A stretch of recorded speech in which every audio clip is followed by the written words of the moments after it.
I am pleased to announce today that the Government of Canada is contributing $10 million to upgrade the Large Hadron Collider at CERN in Geneva.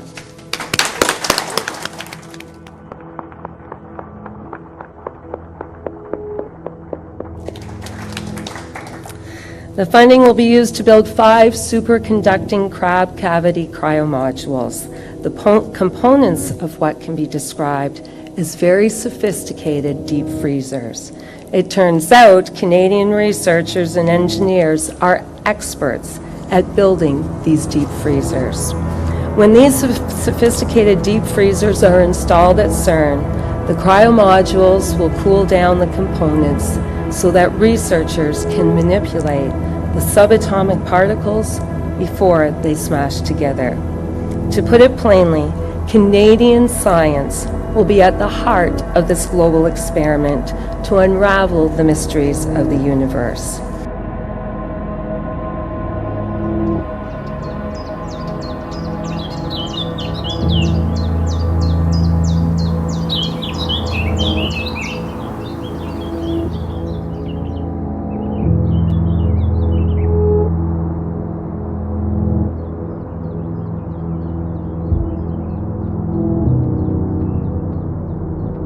So the High Lumi project will enable us to get a lot more out of the LHC than we've been able to get so far. It's going to enable us to probe much deeper into the history of the universe, look at very rare processes, and study particle physics in much more detail than regular LHC.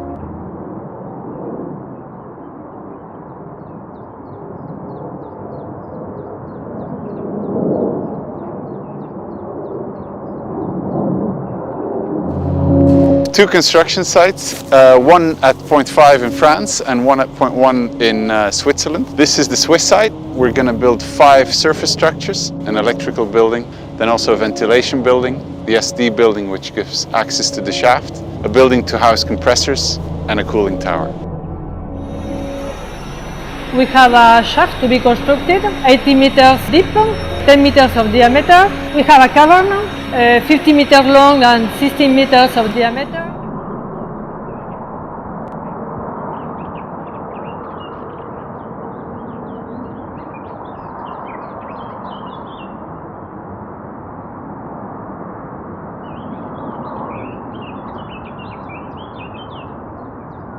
We are like the people that are building up the ship with which Christophorus Columbus will discover America.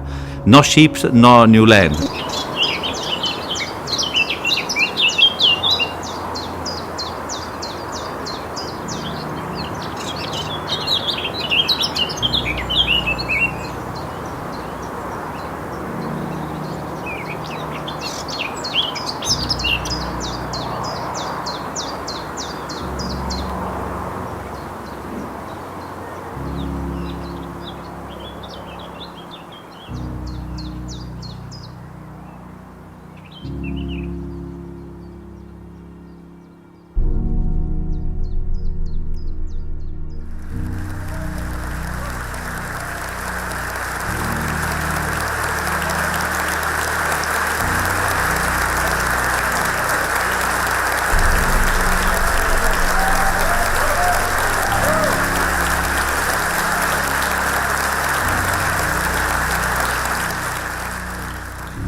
But I'm wondering what you would say about what's the source of meaning. If it seems that lots of religions have answered that question with God, but if there is no God, then it seems that humans would have to kind of artificially impose meaning on the world, in which case all of the meaning that we reap from the world is already given to it by us, and there's no net meaning in the world or something like that. So I'm wondering what you would say about where meaning comes from.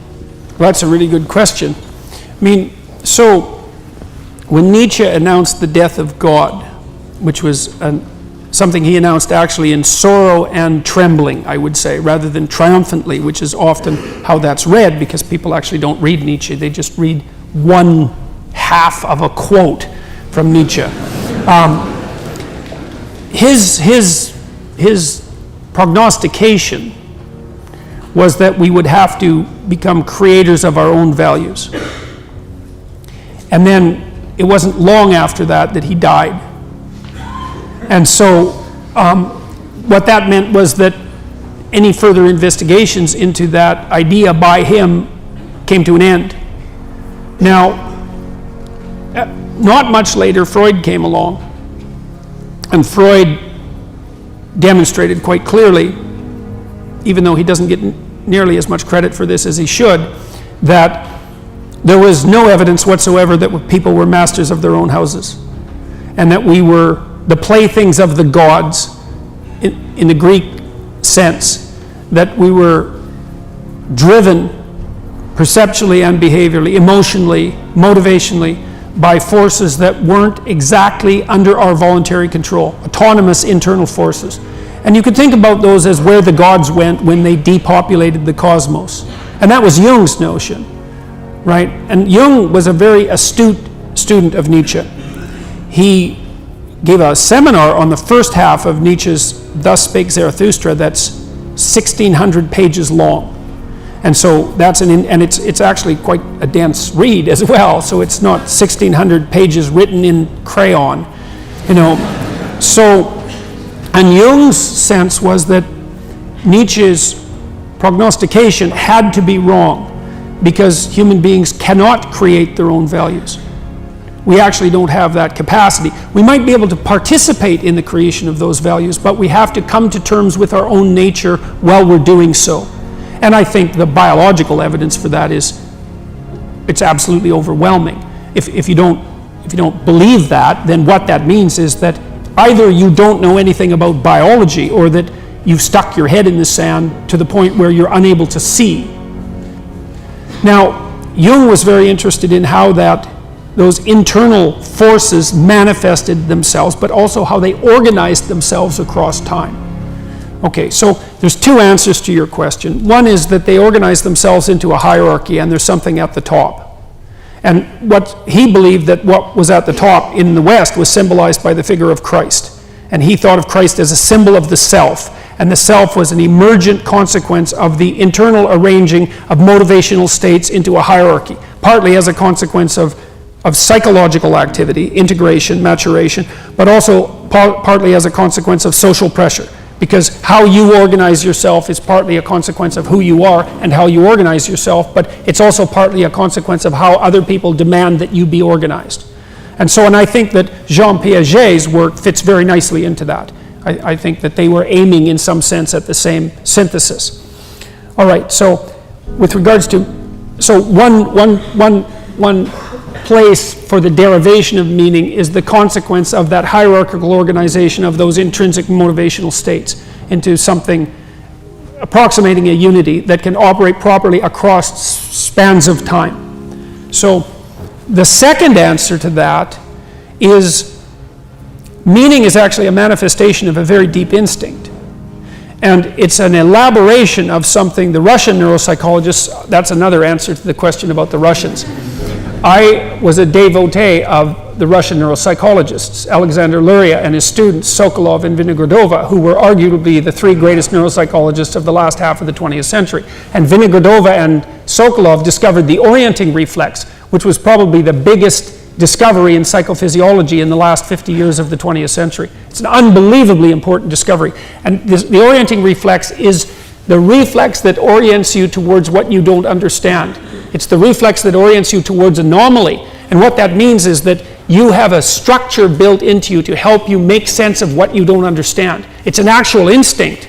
Now, when the orienting reflex grips you, that's when you're surprised by something or startled by something. That's the lowest level manifestation of the orienting reflex. And it's actually part of the mechanisms that defend you against predators. But that orienting reflex is, and that's very low level nervous system response. Very, very quick, very reflexive, requires very little cognitive processing, fast enough to have you jump out of the way of a striking snake. So extraordinarily quick and dirty. But like many important evolutionary adaptations, it's echoed at multiple levels of the nervous system. And so the orienting reflex is actually very complex as it unfolds across time. And so if something startles you, you might spend a year thinking about it, depending on how startled you were. And that entire year-long process of thinking is actually an extended manifestation of the orienting reflex. And that's a deep source of meaning. And so that's like a second answer to the question.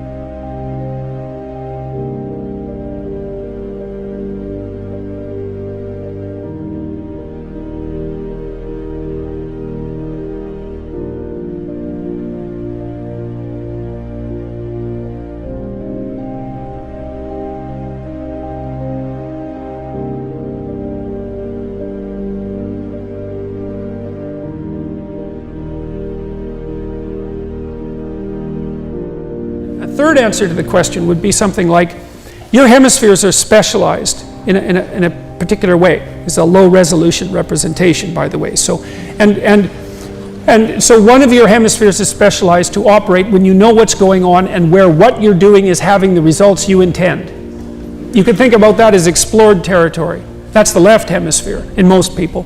The right hemisphere is the hemisphere where the orienting reflex first manifests itself. And its job is to orient you where you don't know, where things that you don't know are happening. So it's also the place where imagination first takes root, because imagination is part of the process by which you make sense out of what you don't understand. That's where the hypotheses are generated. The right hemisphere tends to think in metaphor, and the left hemisphere is embedded in the metaphorical structure of the right hemisphere. And that's quite well documented in the relevant neuropsychological literature from a multitude of sources, even from people who aren't concerned specifically with metaphor.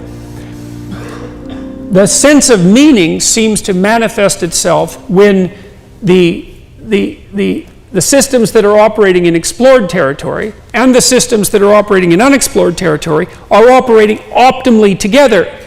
So imagine that what you want to do to adapt properly to life is to stay where you're adapted. Okay, so that's a conservative approach. Don't go where you don't know how to act. The problem with that is that things around you will change without your control. So you can't just stay where you are. You have to be prepared for the next thing that's coming. And so not only do you have to master where you are, you have to master what's most likely to happen next. And so you have to have one foot in chaos, or in order. And you have to have one foot in chaos. And the way you know that that's happening optimally is that you're imbued with a sense of meaning.